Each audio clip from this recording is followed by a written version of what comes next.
Devonn, I'm Pierce. how you doing today, bro? Pretty good, man. Just chilling. It's my day off, so I'm just kind of taking it slow. Do you mind cutting my headphones up a little bit, bro? I got you. I am this one here. Beautiful. Thank you. Go ahead, talk. Hello. Is mine working? Can you hear me? Yeah, I can hear you. All right. Go ahead, talk. Yeah. There you go. Yeah. All right, there you It's go. working. That was good. All right. Thank you guys so much for tuning in. Again, welcome to our new home, or our old new home, I guess, in this case. So, we're back to where we were when we first were 98.3. So, we really do appreciate the opportunity again. So, thank you to Sean, Chris, and Rich. And I did call my boss by the wrong name last week. Terrible mistake. Please know your boss's names, or that could be a really bad look. So, I just call them all bro. What's up, bro? that makes sense. That makes sense. That makes sense. Yeah. I mean, it's super cheap. Where you work at, though, is super chill, though. Yeah. You know what I'm saying? I still don't know half the people's names for my job. Dang, that's I've been bad. there for a minute. That's bad. I can't. I know. All right, my man. All right. So first thing, of course, we're gonna jump into is positive news. I only got 2 points for positive news today. I couldn't really find anything else that really stuck out to me. So first thing I want to get into floating therapy. It's emerging as a new therapy for PTSD. Since 2015, True Rest Float Spa has given away almost 3,000 free float sessions to United States active duty military veterans. It's always good to see someone take care of our vets because the vets really get dogged here in America. Yeah, which is kind of surprising. You'd think that they would be like treated if anyone should be treated the best, it'd be the veterans. Yeah, that are putting their lives on the line. But I mean, that's a different discussion for another day. But I've never heard of the floating therapy. Could you elaborate a little bit on what that is? So I watched a video Steph Curry did a while back. Essentially, what it is that it is you go into a room that's like really darkly lit, dim, and it's like egg shaped thing, and the lid comes up, and it's water with like special kind of salt. Oh, now you know what I know what I'm you're talking about. Yeah. It's Yeah. like almost like a sensory deprivation Chamber. chamber Yes. type of That's thing. exactly Yeah. what it is. Okay. Yeah. Okay. Now I know what it is. Yep, and you lay there, and for the people who don't know, Yeah, you lay yeah. there still, and you just kind of exist. Yeah, and apparently you can. It's a crazy experience. Yeah, that's what I've heard. I kind of want to try it out. I don't know where. I don't know if there's any in the area. You probably could have your own. I'd imagine. I know, You can it's make your probably own. a ton of money to make. I have no idea. I don't know, but I'll yeah, imagine I'm it's definitely in Chicago. probably. Yeah, Chicago probably has definitely some in everything, Chicago. Now, obviously, Steph Curry did it out west because it's out west. So California has everything. Yeah. Literally For real. everything. I'm kind of envious. I'm not gonna lie. Yeah, but I'm not envious of the traffic. No, God. Traffic or the prices to live out Oh, there. not even a little bit. You know. When I went out to LA, bro, it was ridiculous. My Uber driver had like a 1 or 2 bedroom, and it was I believe like $1,600. It's Yeah, ridiculous.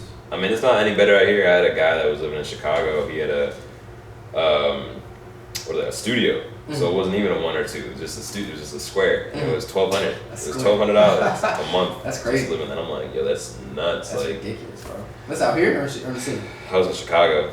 Yeah. Oh. It was. I mean, he was in downtown though, so it's probably why. I mean, if he was living on the outskirts, it might be a little bit less expensive. But he was like in downtown. Oh yeah, he asked for it then. Yeah. Downtown Chicago. But either way, man, it's like what? It's That's $1,200. Yeah. I can get a whole house. For real. All right, next positive news we got. Fine, I think we'll come back up. We got Lady Gaga.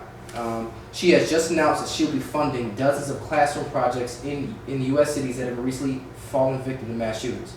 The pop star, Oscar award-winning actress, made a Facebook post earlier this week stating that she and her Born This Way Foundation would be partnering with donors choose to fund the educational needs of students in El Paso, Texas, Dayton, Ohio, Gilroy, and California. And Gilroy, California. Gilroy is a city in California. In total, Gaga is funding the projects and resources of 162 classrooms in these cities. That is super dope. As always, we love here on this show when people use their privilege to make other lives better. Yeah, that's just really great to hear. And she's always, been for the people though. It seems like Lady Gaga. So it's, so I'm not surprised that she's doing this. But I think it's awesome that she is. And hopefully, kind of people take note. At least people that have the means to be able to give back. And they kind of help the less fortunate. And they're doing that. They're doing it out there. But it's really awesome to see that Lady Gaga's helping these kids, especially the ones that have been affected in the recent shootings, which are horrible. Terrible. Rest in peace to, just the unfortunate victims of that. But I mean, it's great that someone's trying to shed some light, in a very dark place at the time for these couple different cities that have been affected. 100%. Now, next positive thing we got.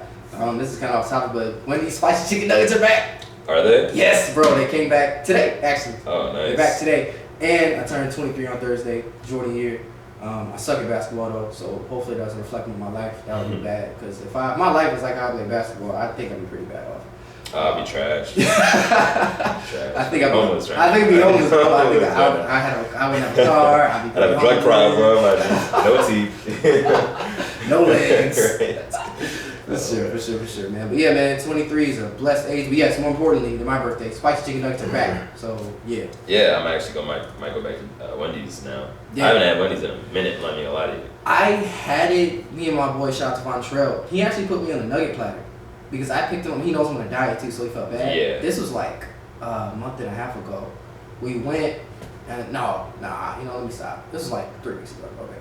So we went, we got off work and he was hungry or whatever, and I was like, what's the move? He's like, let's get a nugget platter. I'm like, bet. So he gave me like 20 nuggets, and he got like 20 nuggets. That's 40, right? Yeah, and so we just killed it. And that's enough to feed 4 people. That's a lot. Literally. Yeah, I mean, that's a lot of nuggets, man. I don't know if I would have gone that far. I mean, they're pretty good though. So I mean, if I was in the right mindset, I probably could bang. Yeah. But yeah, I mean, I'm trying to. I haven't had fast food in a minute, but that's a complete lie because yesterday I had some fast food. I had some Steak and Shake. But before that, it's been a minute, you know. But I'm just trying to be healthier. But I might actually go back to Wendy's now with those spicy nuggets because those are fire. I don't know why they took them away to begin with. I'm assuming just to kind of make people want them, you know, supply and demand type of thing. You know, take it away so then they want it. So when it comes back, it's that much bigger. You know what I'm saying? But I feel like people are gonna be eating it regardless. From everyone that I know that would get 4 or whatever the case is, nuggets from Wendy's, they always got spicy nuggets. It was never like, what do I want today? It was just spicy nuggets. So you think that I feel like they make you making money regardless, but I don't know. I don't know what the decisions were I'd for the say company. the business world and privilege, it makes no sense. Yeah. So I'm sure they had reasons. Yeah, but I wish what they would do is make some spicy chicken tenders. And Yeah, if they drop good. the ball, and what I think I noticed about Burger King, whatever people drop, they try to pick up or do some really crazy stuff, like a Cheeto burger. I never tried that. They definitely are doing some different stuff. Yeah, but didn't they have like the like a mac and cheese like Cheeto type of thing? Yeah. I've had those before. They're not bad. I mean, they taste what you would expect them to taste, but like I wouldn't get them all the time for sure. But every once in a while, it's a nice little just like a treat. It was interesting. I actually like for real. If you want to go off your diet for a day. Yeah. One of those. But I low-key like Burger King. I haven't had it in a grip, I'm not going to front. But when I did used to eat it, man, like Whoppers were so good. My favorite from Burger King is gonna be the rodeo burger. I've never had the rodeo burger. It's not on the menu like that. It's like I don't it's like a secret menu type of thing. I think so. They promoted it when I was a kid, and every time I went to my grandma's house on the weekend, I always got a rodeo burger with a large fry. And the fries burger, people sleep on the fries. The fries at Burger King. When they're hot, it's now. If they're cold, that's different. But when that's those every fries fry. are That's hot, every fry. When they get cold fries, it's like. I don't know, because Wendy fries cold to me are still the best. No, bro. Any cold fry. I mean, like I don't know. Like I definitely don't like eating McDonald's fries cold. Like they gotta be. For me, they gotta be fresh, because then they get all soggy and like limp, and it's just like this isn't even good. And you look at the open fried, inside. It's just not good. But Burger King fries, if you get them crispy, it's over. Those are contenders for top 3 fry in the game. Oh, for 100%, fast food restaurants. Easily. But one thing I noticed, when Wendy's dropped the spicy chicken nuggets, Burger King picked them up. It's like I would do spicy chicken nuggets now too. But the real sleeper, my love right, who has my heart, is gonna be Chick-fil-A. That's not even a sleeper. Everyone loves Chick-fil-A. But I mean, it's just not what we're talking about right now. That's why I say true. Yeah, that's true. I love me some Chick-fil-A, bro. But one thing you say you're trying to eat out less, but the thing is about you though, you know what I'm saying? You got a girlfriend, so it's different for you. Yeah. You know what I'm saying? Yeah. Kinda like sometimes y'all gotta go out and eat. I mean, but like we'll go to like a restaurant type thing. You know what I'm saying? Or like get like real food instead of going to McDonald's. Yeah. I mean, sometimes like we'll go pick something up quick, but usually it's like to like somewhere where they're making, or at least we think that they're making food. It could just be, it's probably just frozen. Yeah. Either way though, it looks a little more real, so it's not as bad. Yeah. Hey, shout out to my sister, man. Shout out to her. You know what I'm saying? Shouts out. I ain't gonna say her name, but But yeah, shout out to her. Well, I was just about to say something. Burger King has the Impossible Burger. Smacking. I've never had it before, but apparently everyone says it's really good. Like the Impossible Burger and then the Beyond Meat or something like that. I should bring back the food reviews. Remember I did that, I did it Yeah, you did once. that Sour Patch Kids that cereal. That was disgusting. That never looked good. I don't like. I would not want sour cereal. You know what I'm saying? I wouldn't either, but I was like, you know what? And if you watch the video, which is up on my Facebook, guys, I go there, I breathe it, I'm like, what? Yeah. I just know this got to be a bad look, and then I go and I do it anyway, bro. Is it still selling, dude? I haven't not looked. seen it. I wouldn't imagine. I mean, Sour Patch Kids are cool as a candy. Yeah. That's about it, though. I know my mom. So it sat. Of course, it sat in my house for months after that. Yeah. And then I had family come up, and then my mom tried to give it to them. I'm like, y'all bugging. Y'all gonna take that? They wanted it? Yeah, they took it. I'm like, yeah. oh. And then I showed them the video. I'm pretty sure they took it. I'm like, y'all disgusting, bro. I mean, some people like that type of stuff. You know, it's taste, but everyone's taste buds are different. I wouldn't do that. You know yeah, no, that's definitely no for me. Super duper foul. But enough food talk, guys. We got more music from you. More music for you. I wish it was from me.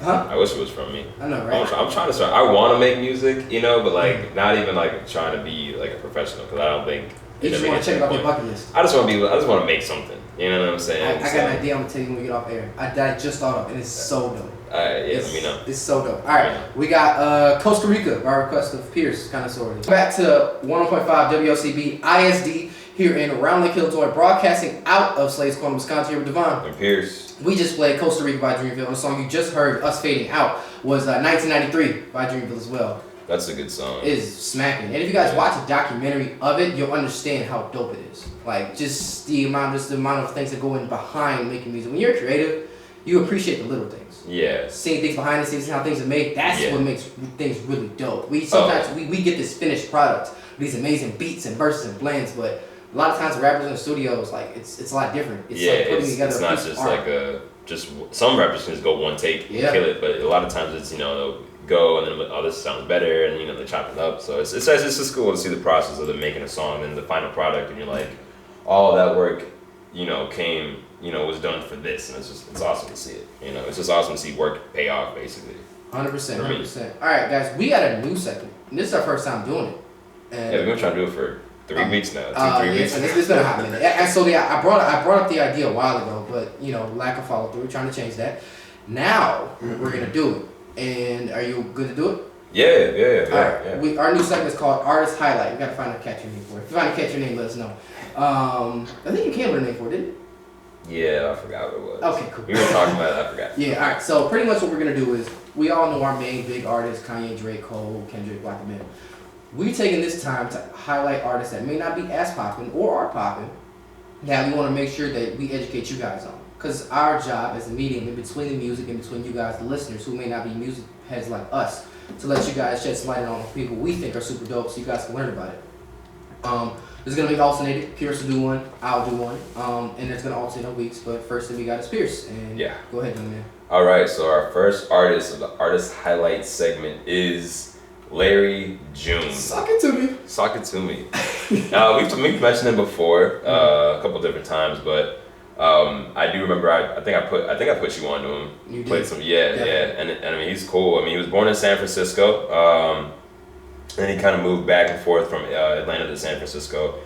He was in Atlanta during his kindergarten up to high school, and then from high school on he was in the Bay, San Francisco. Mm-hmm. He's a rapper. To me, he kind of, from the way he kind of comes across, he seems to at least be about everything he talks about. Mm-hmm. He doesn't really brag too much. He's has a very OG vibe, if that makes sense. You could definitely tell that his music's heavily influenced with the bass sound, just with the beats he chooses. Not so much his flow. His flow, for me, is kind of actually really, really unique. His whole approach to music and how he comes on tracks is super, super, super unique. It's almost like a conversation.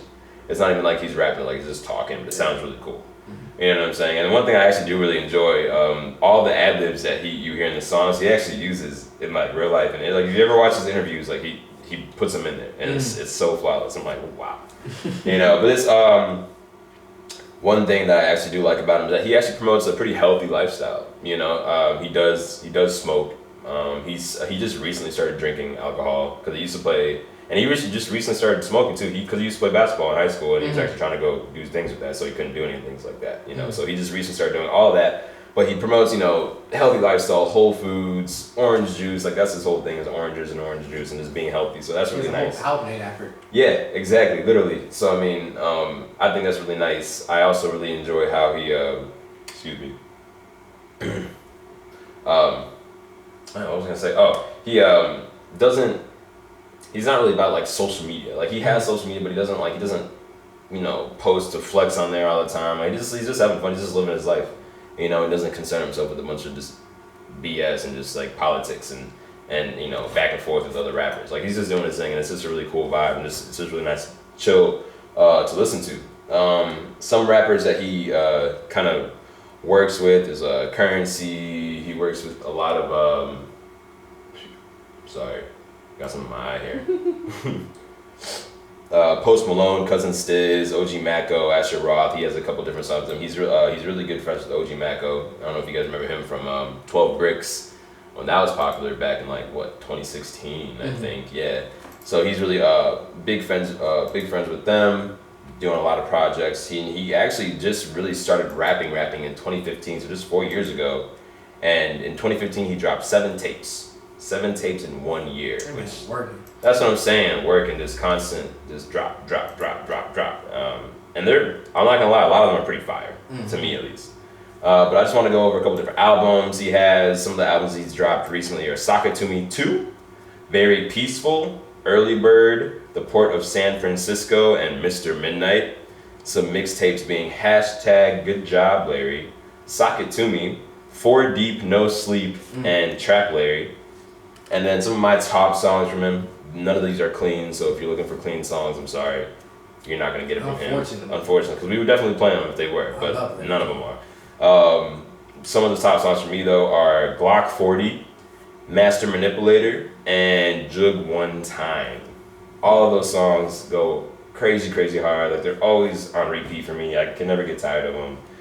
The beats are crazy. The lyrics are dope. I mean, like I said, he's different, and it's almost like, for me, what I like so much about him is that now you hear a lot of rappers and they kind of sound similar in a sense, you know what I'm saying? Like with the auto-tune or the flows they choose to use in the songs, you can tell who they're really heavily influenced by. Like I feel like a lot of people kind of sound like Young Thug now, just with like the auto-tune and stuff like that, and like this, the almost melodic flows they choose to put on the songs and stuff like that. I feel like that's very reminiscent of Young Thug, and obviously I'm sure Young Thug was inspired by somebody as well, but just for the newer generation.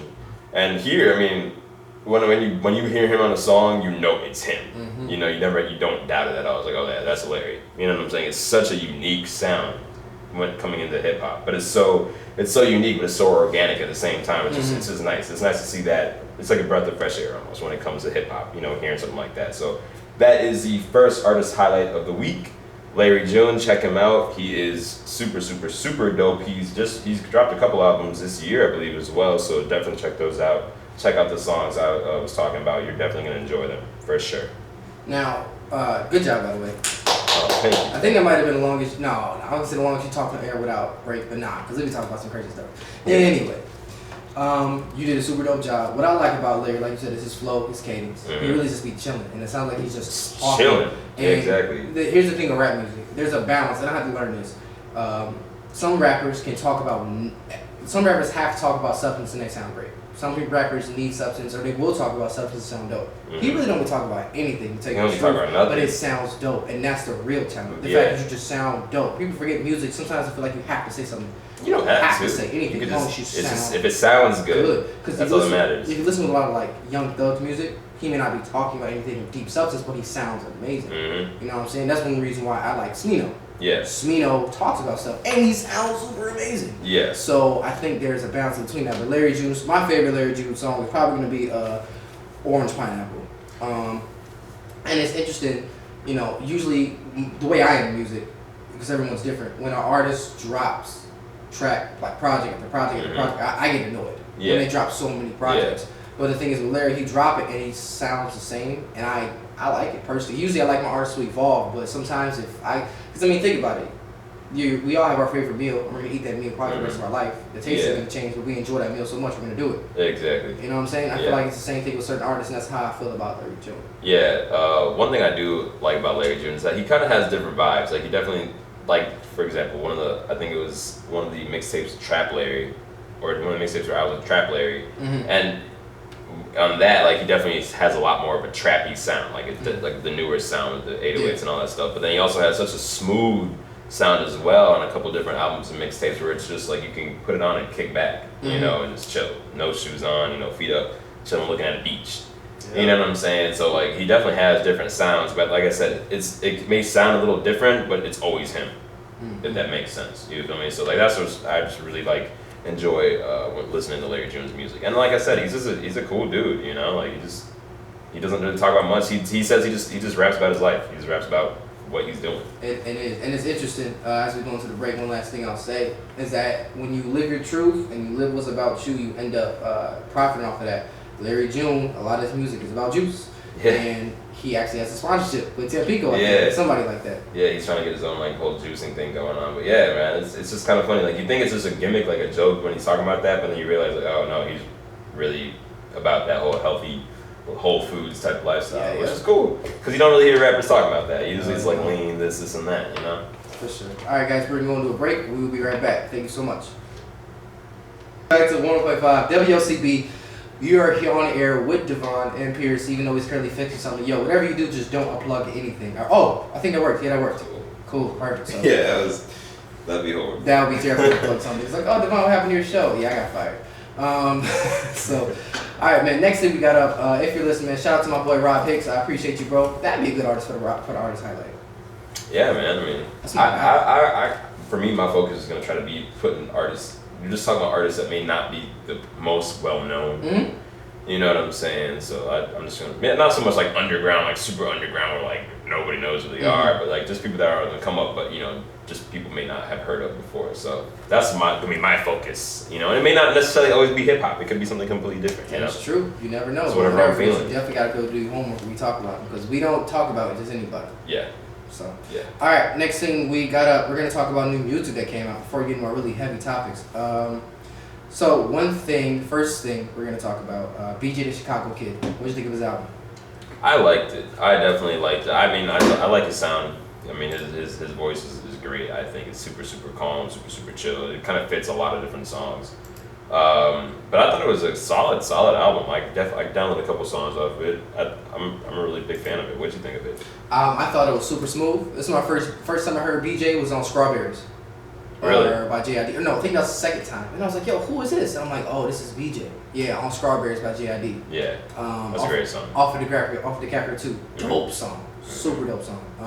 I like the project. You know, Anderson .Paak, the first track, Film the Vibe. Anderson .Paak is just like he's been killing it lately, man. He's definitely been killing it. I mean, not everybody liked Oxnard, and I personally didn't like it either. But when Ventura came out, that was a lot better. And then his features recently have been crazy. Fire. He was on RMP off of YB and Corday's album, which is called The Lost Boy. And now he's on this album. Anderson .Paak is just really smooth. He has that weird balance between rapping and singing and just his like, I don't say Smokey Robinson type voice, but it's just so deep and silky. You know what I'm saying? I know what you mean. Yeah. I don't want to reference somebody. They're like, oh, you're wrong, little boy. Like, my favorite track off of that is probably gonna be "Get Away." Yeah, I was about to say. With JID, Buddy, and Kent James. That was hard. Let me ask you a question. Yeah. When you listen to an album, I don't know if you guys have Apple Music or not. I know you do.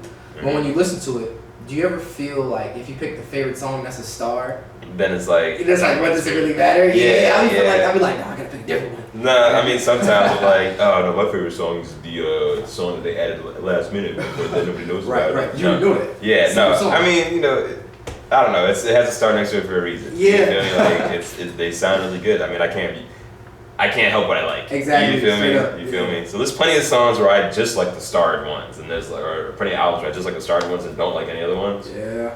This is what it is. You know what I'm saying? Make better music if that's the case. You know, I'm not saying that's a BJ, I'm just saying in general. But like, yeah, sometimes I'm like, I'm just like everybody else. Right. I look corny. You know what I'm saying? You know what I'm saying? I got the secret song. Song's so good you can't even hear it. Yeah, it's on SoundCloud. It's recorded in his pocket. Right, straight up. All right, Port of Miami 2, what'd you think? I liked it. You know, I mean, it's classic Rick Ross. You feel me? It's definitely a Rick Ross sound. But I think he killed it. You know, it's been when's the last time he dropped an album? I don't follow Rick Ross, so you know. I think it was last year. Last year, 2 years ago, something like that. I never really followed Rick. To be honest with you, it's what I expected. Luxury rap. Thought it was okay. I gotta give it a second listen. You know, My Feelings Might Change. My favorite song is the one with Summer Walker. That definitely slaps. I like that beat. I like Act a Fool with Wale is nice. I don't know if I like Wale on that beat though. It was kind of weird to hear Wale like rapping aggressively. Whenever I used to hear Wale, I'm so used to hearing him like methodically. Yeah, like poetic type. Yeah. I don't know. I like Wale. Yeah, I really do. You know, I don't listen to him as much as I probably should. You know what I'm saying? But when I do listen to him, like I like what he says and like his wordplay and stuff like that. He's definitely I feel like probably one of the more poetic rappers. Not that I guess all hip hop and rapping is poetry, if you want to look at it that way. But like the way he approaches it, definitely kind of comes off a little bit more, thought out of how he wants to kind of lay it down and everything like that. But I like when he goes a little bit more aggressive, depending on what the beat is. And I think that Rick Ross brought the best out of him on this one, just at least for the aggressiveness. He definitely did. Rick Ross, one thing Rick Ross is great at is putting people on. He's always been big on standing up for artists. Like when Wayne was going through a situation with Birdman, Ross spoke up, and Birdman had an issue with that, but Ross stuck to his gun. So I really do enjoy Ross in that aspect. But in terms of music, it's funny. I don't really listen to Rick Ross like that. But what I will say is, he has like my favorite feature verse of all time on Devil's New Dress. Yeah. The way he came on that, in My Beautiful Dark Twisted Fantasy, is one of my favorite albums of all time. But My Devil's New Dress is one of my favorite songs of all time. So to hear the way he came on that over that beat, that's like a top verse ever to me, in my opinion. Just smooth and just crazy. Yeah, it was kind of unexpected, because it doesn't really sound like he comes in on the part where you don't think a verse would necessarily come in on, but I mean it's just seamless. It just fits perfectly. But I mean that I can talk about that album all day long. I mean, it's such a beautiful piece of art, honestly. Like everything, the production. That's why anyone ever say Kanye's music became trash after graduation. Like you don't even know. You can't say that. But I don't even want to talk about Kanye. I feel like we talk about Kanye a lot. I can talk about Kanye all the time. You do? I don't talk about him often, but I mean I hear more people talk about Donald Trump more than anything. There's certain things I don't want to talk about. I get really annoyed at it, but I just anyway. Anyway, Spill Milk, Boss's EP. You get a chance to listen to it? I listened to a little bit of it. I know you had a chance to listen to it. I know you probably jumped. Oh my god, that thing slapped. It's cool. It's decent. It's decent. I do like it. Boss's sound is so different, which is why I don't think he gets a lot of love as much as he should. If you guys don't know Boss, he is signed to Dreamville Records, which is under J. Cole. He had an EP come out last year called Milky Way, which had a lot of really different sounds on it. But a lot of things here, they worked with a lot of artists from Sudan. Boss is actually Sudanese. He's raised in New York City. So I think it's super dope to hear the different kinds of things he brings to the table in terms of artistry, lyrics. But you hear him on like Revenge of the Dreamers 3, where he's just rapping. Where he was on Down Bad or on Costa Rica or on Self Love. He's just going crazy on stuff like that. He's a really good wordsmith. They actually just put something up on NPR too, which is super dope. So my favorite track over there is probably going to be Amnesia featuring Ari Lennox. And not because of Ari, and Ari is like dynamite. But I mean, definitely Amnesia. I really love that song. So yeah. I wonder why. I feel like he doesn't get enough recognition just because he's on Dreamville. Yeah. I feel like a lot of rappers, when if you're signed to a label who's and the owner is like a top rapper in the game, it's kind of hard to come out from under that. You know what I'm saying? So we haven't heard anybody from Drake. When the last time you heard an OVO artist besides Drake? With Roy Woods, that was years ago. Party Next Door's been gone. Well, I mean, Party Next Door I'm pretty sure he writes more than anything at this point in time. That writer bag is something serious. Oh, what? That writer bag. Yeah, I don't even need it for one hit. I just write your songs. That writer bag is as long as I get the money, that's all that matters. But yeah, I hear you though. I wouldn't even be surprised if a lot of top artists they use the artists under them to make them bigger. You feel me? Maybe take a verse from them or kind of jump on their song, whatever the case is, and just kind of use them and their talents just to boost their career a little bit. Not saying that's what J. Cole's doing, because I don't think so, but I can see it happening. I definitely can see it happening. The music industry is vicious. It's very it really is very bad. But I get what you're saying. But at the same time, I'm gonna go back at you a little bit. You look at TDE, they all get their shine. And I think the thing is with Dreamville, TDE's been around a little bit longer than Dreamville, if I remember correctly. And TDE's a lot more established. They have Kendrick and they got Rock and they have a lot more seasoned artists on there. Yeah. You know what I'm saying? No, yeah. I mean, it's definitely not all labels. But there are situations. There are definitely certain situations. But yeah, TDE is probably a good example of one where it's everyone's eating, you know, or at least has the opportunity to, you know. Because TDE fans, they know their people. Like when TDE comes out, man, the world stops. Q, Rock, at least in hip hop world. Q, Rock, Isaiah Rashad, Sir, who they just signed, Reason, who I think is so hard. But I think you know, it also helps that they are all equally dope. You know what I'm saying? That is true as well. Like, not to knock Dreamville talent, because Dreamville's dope too. Yeah, they're but also dope. Yeah, like, I mean, every time any TDE artist drops something, I want to listen to it. You know, just because I want to see what's next. Like, what are they gonna do now? So like, you know, it you know, and the same way for Dreamville as well. You know, like every single time an artist drops anything from them, like I want to see where it's gonna, you know, what kind of influences they have, what they have to say. You know, because it's, you know, because you just got certain labels that have a good group of artists that you know that they're gonna drop quality album after quality album after quality album, you know. So there's a couple of them out there, but TD and Dreamville are probably top 2, at least top 3, top 5, at least. Top 2. What else? I mean, you got QC. But I don't. I'm not even gonna let you. I mean, I guess Atlantic, but I don't even know. Atlantic's so big. I don't even know who signed Atlantic. I mean, that's like. And there's so many subdivisions. That's not even just. Atlantic's more like a country. Dreamville's more like a city. If you want to put it in perspective, but things. Think of it like that. Shady Records, well, they got Boogie, and I think YB and Corday signed Atlantic as well, or Columbia. So, all right. Shady Records is shady. Shady Records is shady. I've heard some stuff from them, like. Oh, really? So Slaughterhouse had problems, like trying. You know Slaughterhouse? They had problems. Yeah. That cycle was crazy. Yeah, like you thought, because they had all these dope MCs, you think they were gonna blow up, and then they didn't. You know what I'm saying? So there was like problems with that. I mean, and you know, Joe Budden's talked about that on this podcast about beef with M and all that stuff. So I mean, and so it happens, you know. But I don't know, that's your choice. If you want to sign with these people, you got to do your research beforehand. You know, you can't just be signing. But at the same time, you know, I get it. If someone's pushing money in your face, you can be like, let me sign that dotted line. You know. 100%. Yeah. 100%. All right, guys, we're gonna take a quick song break. We got the song we just talked about, "Get Away," featuring JID, Buddy, and Kent James off of BJ's I Wanted to Wait. I'm not even gonna look at my notes. I'm gonna come straight out and say it. I couldn't wait to say this. The government killed Jeffrey Epstein. I don't care what anybody says. Nah, I'm not supporting Jeffrey Epstein. I'm not saying, you know, no. The government killed Jeffrey Epstein, guys. And if you don't know who Jeffrey Epstein is, he was an investment banker. Sorry. You're all good. He was an investment banker. Very rich and wealthy man. But years ago, he was popped off for child molestation and child trafficking. What happened was he was in Florida getting massages from underage women, and he would molest them. Yeah. He did time for that. He had to register as a sex offender. Now here we are again years later, caught up for the same thing: sex trafficking, molestation.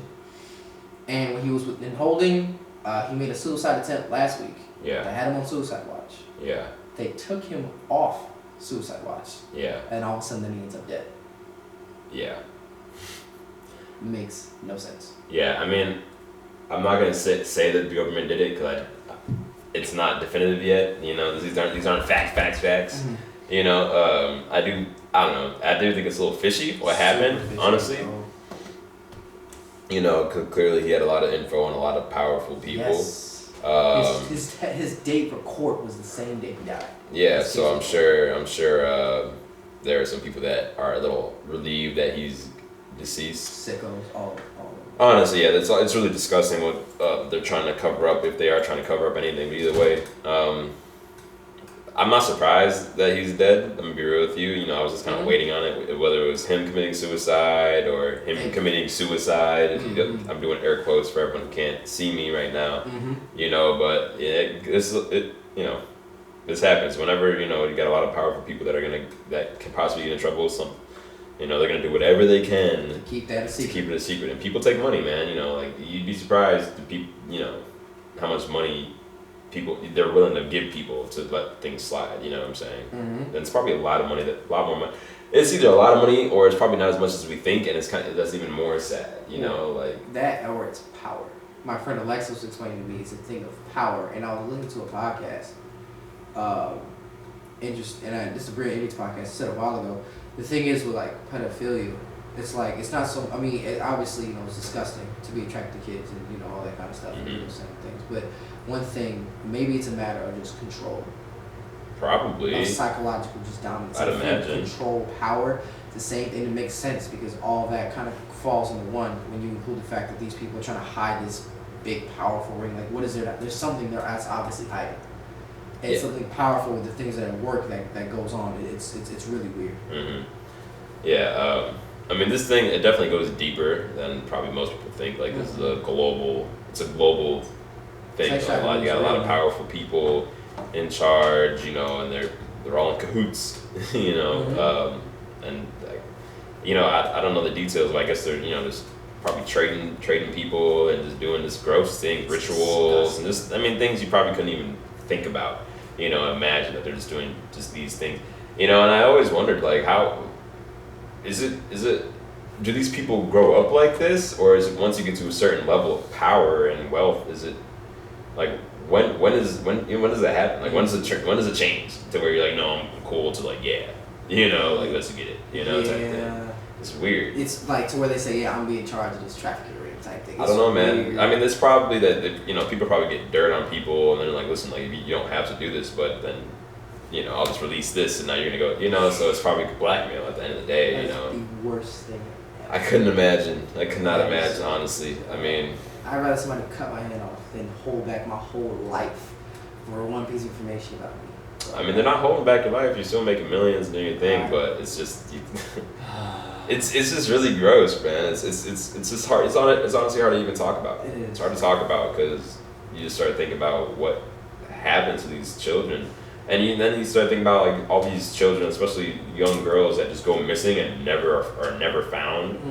You know, and you're like, oh man, like I wonder what happened to them, and then you're like, oh, this is probably what happened to them. You know, I couldn't imagine. It sucks to say, and they go missing in all ages. At all ages, from like yeah. Babies, literal babies, all the way up to like our age in our mid-20s. 30s, 40s. You know, it's ridiculous. This is a huge thing, and what sucks is that it's not just politicians and CEOs. You have like police officers and that people that you would go to for help in these cases are also involved in this. So it's like, well, who do you go to? How do you combat this? You know what I'm saying? And so sometimes you can feel helpless, you know. And I mean, I'm really hoping that, you know, even though he's dead now, this doesn't just get forgotten. Yeah. You know, hopefully things still happen. I do know there's a couple people that I forgot the girl's name, but the girl that, you know, kind of like was just kind of getting info on everything. Like she like named Epstein, like a prince over in Britain. She's a reporter, correct? Yeah. No, I think she was like a victim of this. Yeah, but she named Epstein a prince over in Britain, a former governor of New Mexico. Yeah. So I mean, you know, and these are people you would have never thought would be into this episode, but yeah, they are really into that. Like powerful people, politicians that you know, people that we probably could even look up to. You know, I mean, look at R. Kelly, for example. Like that dude's disgusting, you know. But there's so many people that used to. I mean, we would listen to his music just a couple years ago. You know, when we bang it, and now it's a couple months ago exactly. Now you listen to it, and it's just like I can't even finish a song. I can't even get past 30 seconds because you're just like, yo, I can't even believe he would do something like this. You know. I don't know, man. It's a matter of, you know, I think people are sick. Like people say, oh, what's wrong with you? Something's legitimately wrong with them. They need help. I mean, all parties involved need help, whether you're doing that or you're not. And I'm not saying I want sympathy for the people who are committing these atrocious crimes.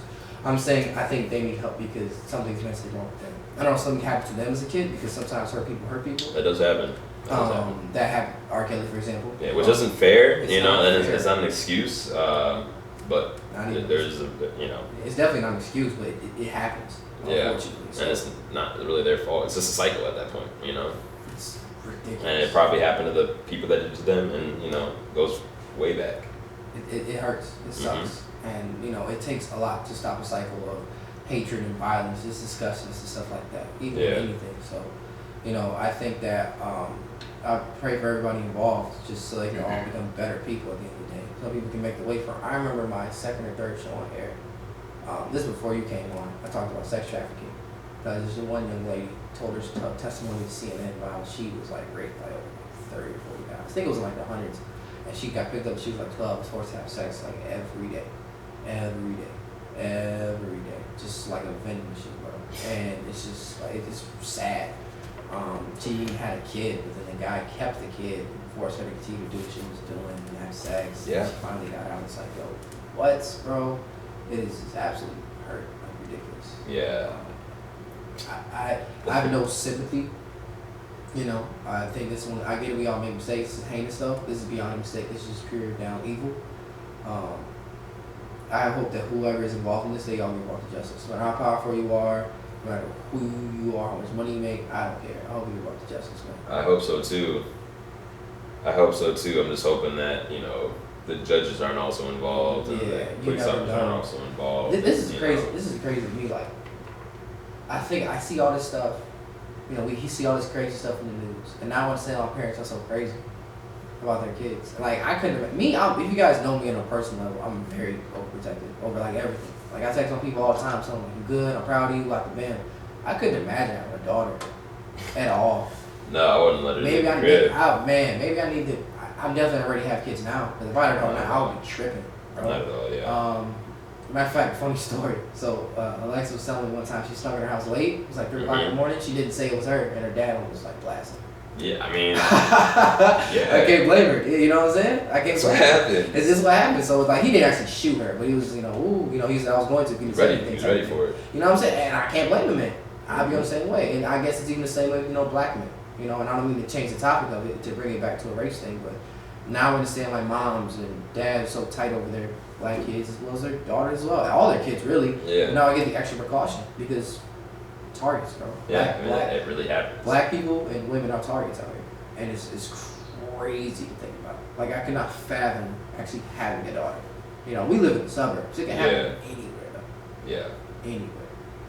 I mean, it happens in the suburbs all the time too. I'm sure. I mean, it's just gross, bro. It's gross. But the thing is, like, you think you get one person and you think, all right, yeah, we're making progress, but that's one person out of so many people that are involved. It's like, where do you start? You know, and it seems like every time you get somebody and they got info, something happens to where you can't get that information anymore. You know, like they seriously die in jail. Yeah, so crazy. So, all right, moving on from that, guys. Very, very, very somber topic. Is getting married generation, and I say that is because do some millennials feel like marriage is a waste? Now, we're smarter than the 20-somethings that were back in the day years ago. You know, our parents, stuff like that. And a lot of times they did things like getting married and having kids based off tradition. They felt like they were supposed to do it, or they had to do it, things like that. But as we get older, as time goes on, we also get smarter. A lot of the millennials, we don't think the same as the way back then because we understand that we don't have to. We break norms, we do different things. You know what I'm saying? Mm-hmm. So I wonder, is getting married a thing of generations now? Is that a thing where it's just like, and that was a thing back then? Are we, as we get older, are we gonna see our generation, not marry as much and fall off? Like, what's gonna happen? I don't know, man. I mean, I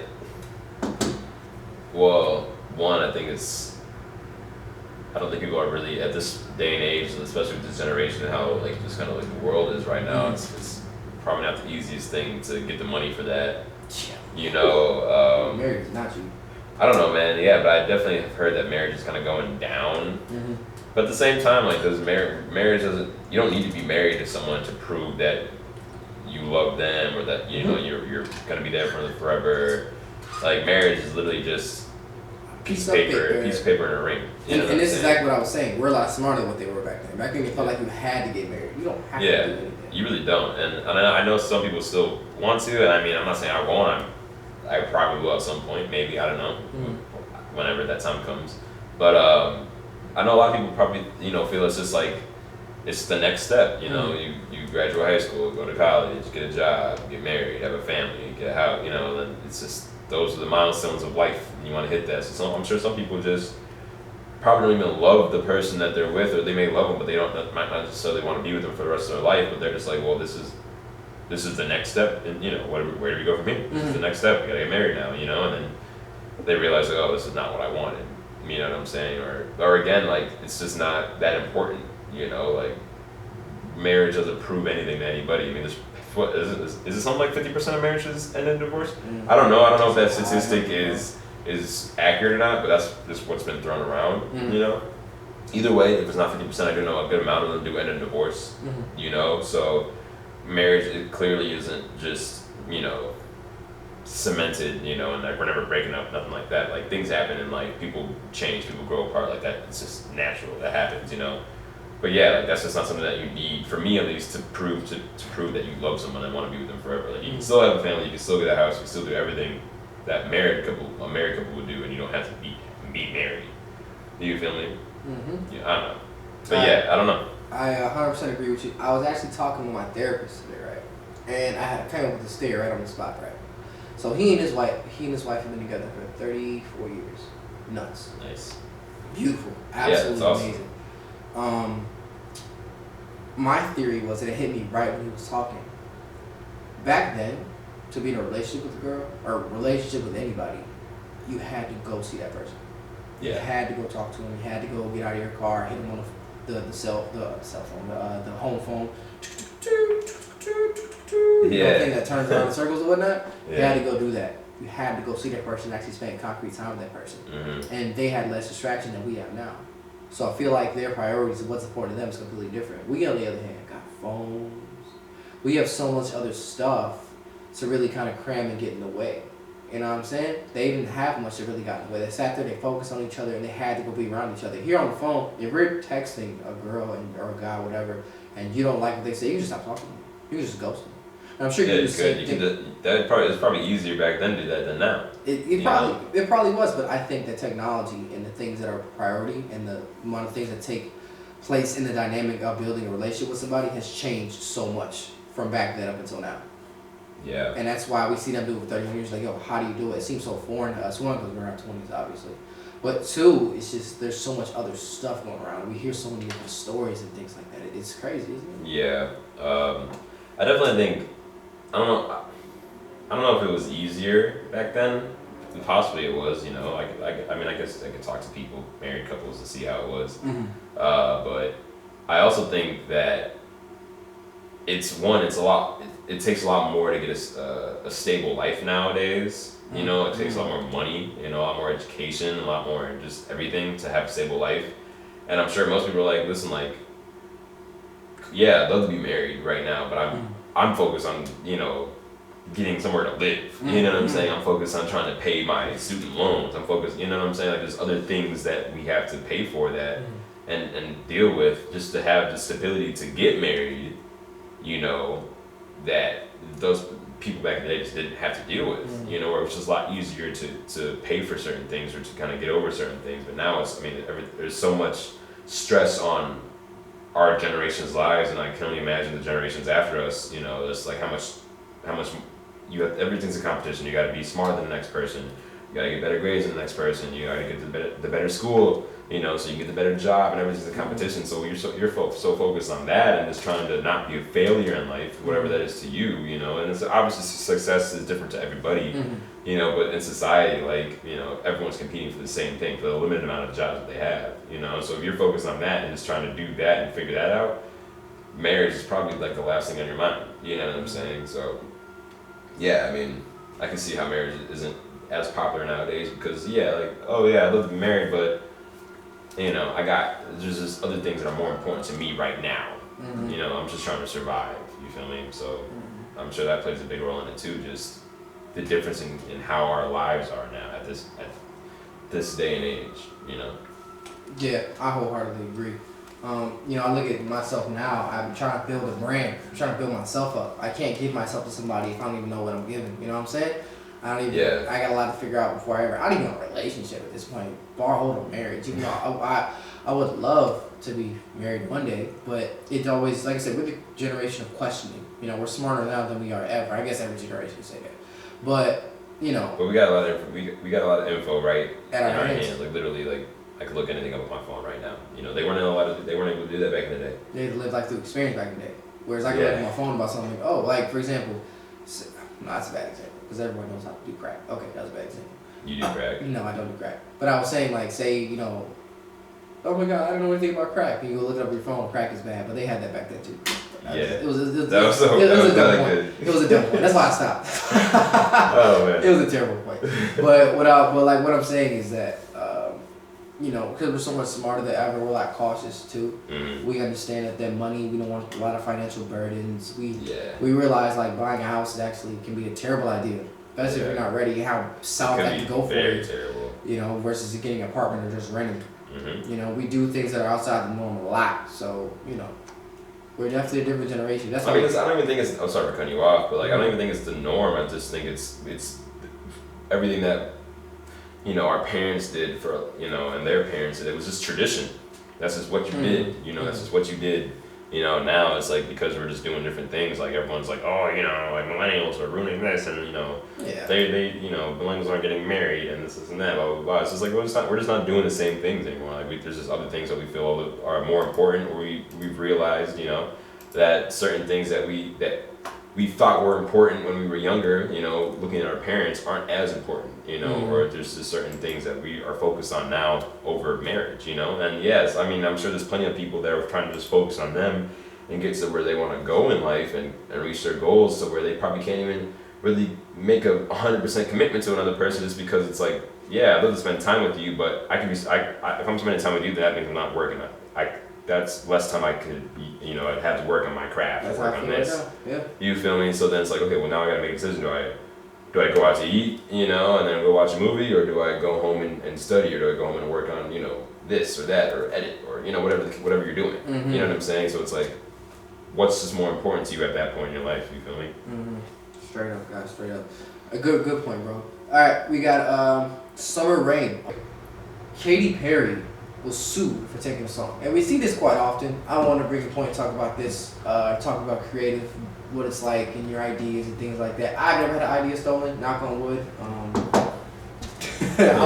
This is my thing though with ideas. I don't tell everybody my ideas. Right. I have a select group of people I tell my ideas to. Yeah. And it's like, so you, Jordan. It's 4 people. It's 4 people out of 7 billion on this planet. I need to tell my ideas to my parents. 4 billion people out of 4 people out of 7 billion on this planet. And you guys are the ones that really tell my ideas to, because I trust you guys. I know you guys aren't doing anything about it. Now, this is a different example. She took a song and copied the whole melody. That's my understanding. What song was it? Gosh darn it, you got me. I haven't listened to Katy Perry in a minute. I haven't listened to Katy Perry either. I forget what song, but this song came out a very long time ago. And there's another rapper who's a Christian rapper who felt like he dictated. Was it Dark Horse? It might be. I think I feel like I remember hearing about this. I think that's what it's called, Dark Horse. It's one of her biggest songs like she's ever had, like ever. So, but in terms of just being creative and having your ideas stolen, that's definitely a stressful thing. But the thing is though, in music, that happens a lot actually. Now, I think there's a fine line between being inspired and, you know, having influence and taking things like that. But at the same time, there's definitely a balance between just copying someone's whole style and everything that they're doing. That's not fair, because people monopolize off of that, and that's how people make their money.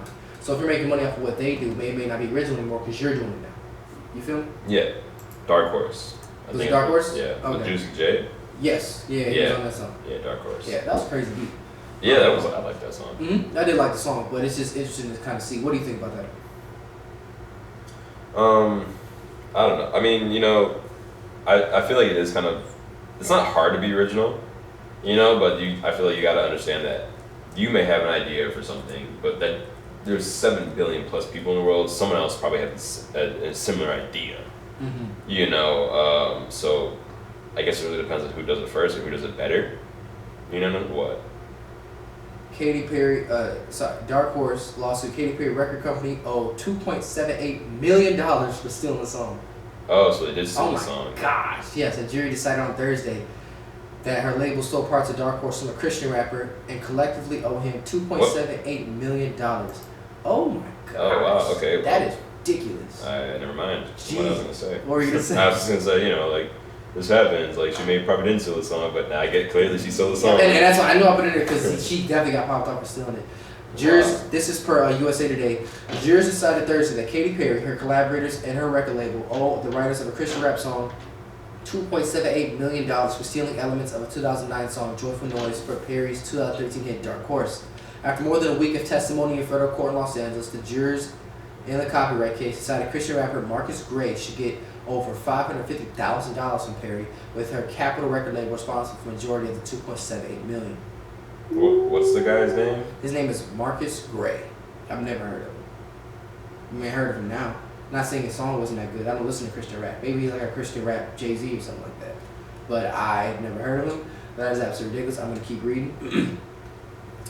The same jury of 9 unanimously found Monday that a certain beats in Dark Horse were improperly copied from Joyful Noise, co-written and performed by lead plaintiff Gray, who went on stage whose stage name Flame at the time. So his artist name is Flame. Flame. Yes, that's a terrible name. That's a trash name. Dark Horse, a hybrid of pop, trap, and hip hop sounds that the third single from Harry Styles' 13 album Prison. Isn't it crazy how a single's bigger than the album? I don't even know a song had an album to it. Dark Horse? Yeah. I mean, I assumed it was on some album. That's crazy. Spent 4 weeks atop the Billboard Hot 100 in early 2014 and earned Perry a Grammy nom and was part of her 2015 Super Bowl halftime performance. This song really made her career, to tell you the truth. Yeah, that was a huge song for her. When I think of Katy Perry, I think of Dark Horse. Man, that's crazy that she like legit stole the song. That's crazy, and it's weird how like you can have a bunch of people work. This is why you also want to dot your I's and cross your T's. Yes. Because maybe it wasn't even her. Maybe it was a producer who did a little thing that maybe he was taught to do. We'll do this little thing here, boom.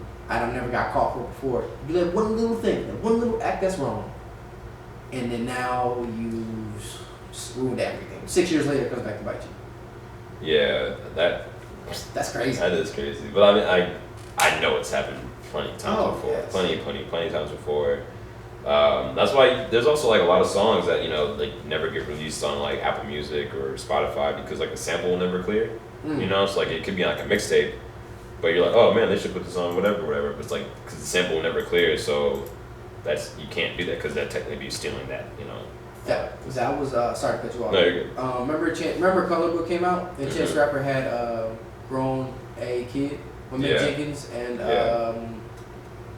Mick Jenkins and God, it's killing me because that's like my favorite Chance song. He had to put it out on SoundCloud because he put it on Apple Music because it would have completed the album. It would have made Color Book that much better. Yeah. It was not Southwood. I forget who it was. It was Chance, Mick Jenkins, and somebody else on that song. And that song, it's like my favorite Chance song of all time. And it never got put on the album. And it's crazy. So that's a perfect example of that. Sample. I mean, this is what happens when you put that on the album. You put that song on the album. This is what happens. Yeah. Should have just dropped the mixtape, Katie. Yeah. Is there a pop mixtape? I don't think so. I don't think I've heard of a pop mixtape. I wouldn't be surprised, honestly. I wouldn't either. All right, next thing we got. Do you prefer old Drake versus new Drake? And it's crazy, right? I've always thought of this. I personally prefer the old Drake. Yeah. So Far Gone, Thank Me Later. Kind of, if you're reading this, it's too late, even though that's kind of in the middle. Yeah. That's like my favorite Drake project. No, that's second favorite. But So Far Gone is a classic. You look at that, and then you look at the fact that all these songs, and I knew this was going to happen, all the songs that were already out unofficially were officially released and all went to #1. Which I contributed in that, because as soon as it came out, I played it. Because as a fan of all the Lucy's that got put out, he put them on one place for me. Yeah, so now you can like listen to it, you can download it. Correct. So it's like, oh, finally. I want Cole to do the same thing with Friday Night Lights. Yeah. Once all that gets, I'll be streaming the heck out of that. Mm-hmm. You know what I'm saying? Yeah. So what do you prefer, old Drake or new Drake? Probably old Drake if I had to choose between the two of them. I don't know. I'm just kind of tired of hearing Drake, to be honest with you. Like, I like Drake. Don't get me wrong. Like, I do listen to his music, but like it's just I'm tired of hearing him, man. Like just give me a couple months where I don't hear your voice. Like obviously I'm gonna hear your songs because everyone's gonna be playing them, but like you don't have to do a feature every single week. You don't have to be on everybody's song. I know that's his thing. He's probably trying to be the biggest hip hop artist or artist just in general ever. So I'm sure that's how you do it. You just constantly got to be up there, putting out verses. He's doing that, and he's doing that. So by all means, do your thing if that's what you want to do. But for me personally, from a fan standpoint, it's like like I don't want to get annoyed. I don't want to get used to this. You feel me? Like I'd much rather you like we've talked about this before. Like where J. Cole like just drop off and not recently he's been doing that now. Like he's been having a lot more like features.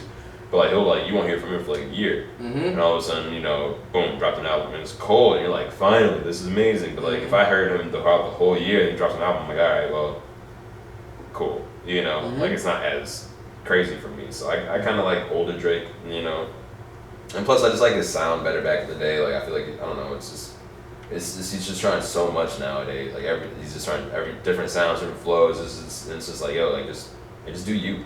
You feel me? Like you don't have to try to sound like everything else. You feel me? I agree. To your point about Cole, You know, 18 was his most active year. People always talk about who had the best year last year, Pusha T, Drake. Nah, Cole had the best 2018. #1 album, and he was on featuring everybody's track at 18. So my thing is with Drake though, it's just like I mean, we hear all the hits because he's always on the radio. Yeah. For constantly. From like what?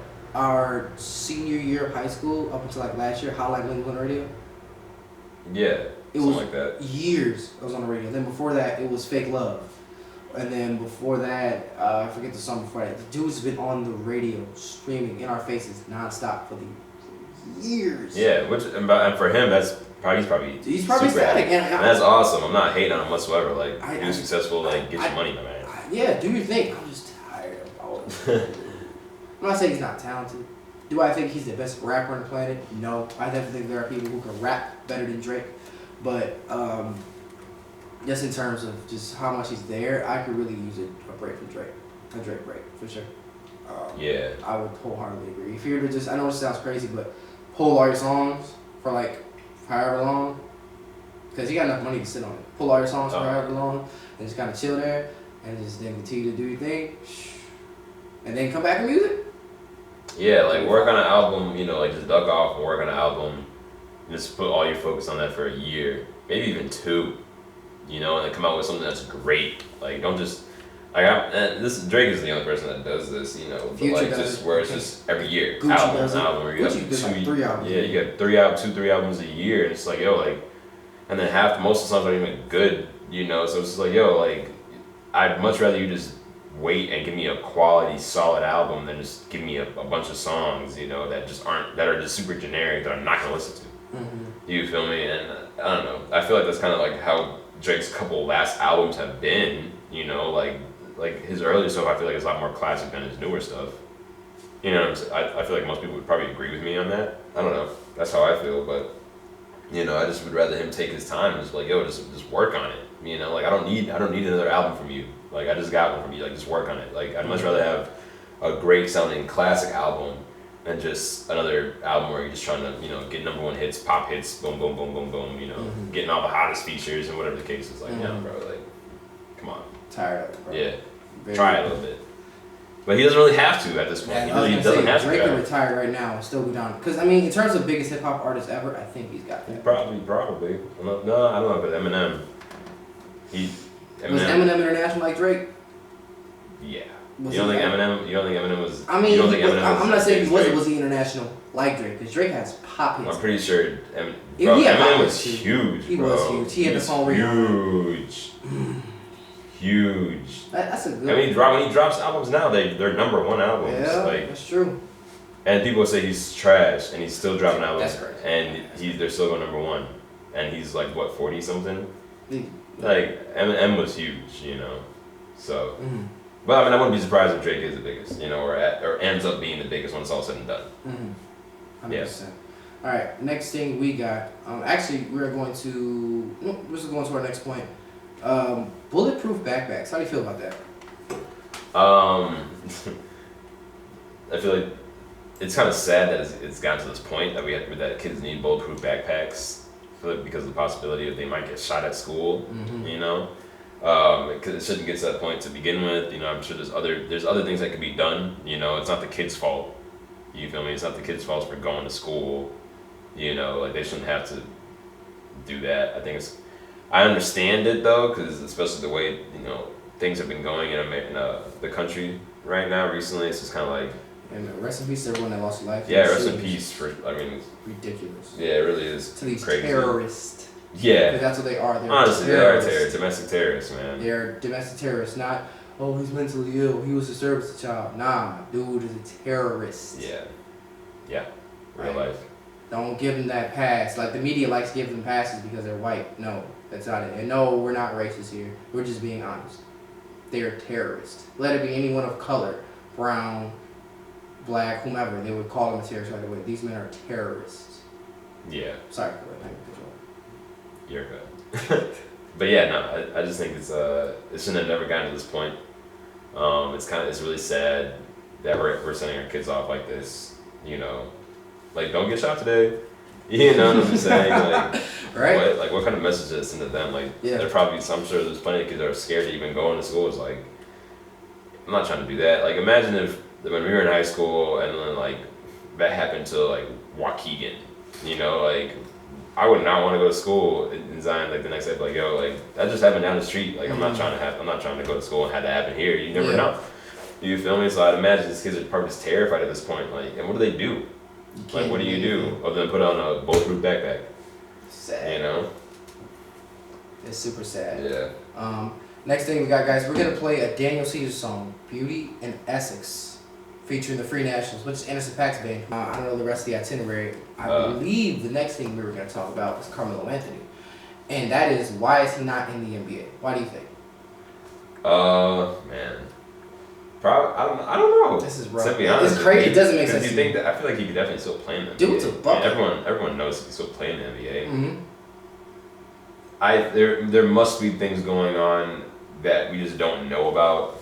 Yeah, we don't know about everything that happens in the NBA. Right. You know, behind the scenes. So there has to be something has had to have happened with him and the team or something to where people are like, no, I don't want him on my team. You know. But I feel like he can still play, you know. And he says that he was like, from what I know, he's like, yeah, I don't have a problem coming out. I never said I wouldn't do that, you know. You know, like, so I know he feels like people are just trying to make it seem like he's a bad teammate and you know, not a good locker room guy and stuff like that. So maybe he is, maybe he isn't. I don't know, you know. But you think he would be in there, especially if some of the other people that have contracts, but. Yeah, because some of these dudes in the NBA are nothing like Melo. Melo's a Hall of Famer. Yeah. Yeah, I'm sure he will be. He also tried to get on the Team USA team. And they denied They said him. no. And that's what really hurt me. I was What? like, wow. And they said it'd be a distraction. But, you know, I watched an interview with Chauncey Billups, and he was saying how essentially back in Denver, this is back in Denver days, this is when Melo was young. Yeah. He was saying how Melo would score 30 a game and they would lose. And he'd be in the locker room, yeah. But he'd only score 20 and they win, and he'd be down and be mad because he didn't. He didn't like go off or whatever. Exactly. So it's just like That might be it. Yeah, I saw that. That could be it too. But as you grow older, you mature, you change. He's not a number one guy anymore. Yeah, I think he knows that. I'm pretty sure he realizes that. But you know, like I said, there has to be more to it than what we know. Yeah. Obviously, you know, because otherwise, you think it'd be obvious that he would be on an A team somewhere. Some team would have to pick him up. You know, this is bad. Yeah, like, but how do you feel about a lot of the superstars not playing for Team USA, not wanting to play for them? I'm for it. I like it. I mean, I'm indifferent towards it. Not that I don't want them to play for Team USA, but at the same time, you know, if you have an opportunity, because this next season is going to be wild. So if you have an opportunity to get ready, especially notice a lot of these guys that are playing are on championship rosters. So a lot of these guys are backing out because they want to get ready for the season. They don't want to get hurt, which I completely understand. Kyle Lowry just pulled out. Yeah. Literally minutes as we've been on air. So I understand it. I think it's dope to that they want to prepare for the next season. I'm excited for the season coming up. I love it when things are put in plan preparation. I hate it when little things get in the way. Oh, he twisted ankle here. Oh, he did this. Like, nah. Like, those things happen. I get it. But now they're about to focus solely on the season coming up. Yeah. I'm excited for it. I just hope that Team USA is trash. I hope we don't get dogged. They're probably not going to get. I mean, think about it, though. We're still the best basketball league in the world. And all these players on there are still dogs. Kemba Walker, Jason Tatum, Harrison Barnes, Jaylen Brown, Miles Plumlee's there. Pretty solid players. But if we had our pick of players, would those be the players you pick? Probably not. They pick our players. We pick everyone that chose not to come. CJ McCollum, Dame, Russ, Paul George, James Harden. Forget who else was selected. I'm sure we'll be fine, but you know, I don't want another 2004 incident. Where was that? That was the Olympics, though. Yeah, I know. This is FIBA, but I get what you're saying. You see what I'm saying, though? Where we got like third place. We lost second. We lost to Spain. Second, yeah. So hopefully that's not again. I mean, it may happen. I don't know. I mean, other countries from around the world are definitely getting better in basketball. So it could easily happen to anybody. Like Giannis isn't gonna play for Greece this year. Yeah. He's focused on this upcoming season, getting that jump shot right. I get it, man. I get it. So I'm for it. I have no issue with it, but I definitely can see where your concern comes from. But at the same time, I still think we can win. We're still the NBA. These are still dope players. Just because I think some people, I know you know this, but for those who don't, people have to understand. Like, just because they're not dominating in the NBA doesn't mean that they're garbage. Well, yeah. Any player on the NBA roster can guarantee show up to your local YMCA, field house, whatever, and give you all buckets. Yeah, I don't think anybody. Some people think that. Do, some people will say, "Oh, he's garbage." I'm sure the majority of people understand that. Majority, but we got to cover all the bases. You know, sometimes. So I think that honestly, people don't understand that. So these dudes that are here, they were all the man at some point in time. Every player in the NBA has been the man at some point in time. Yeah.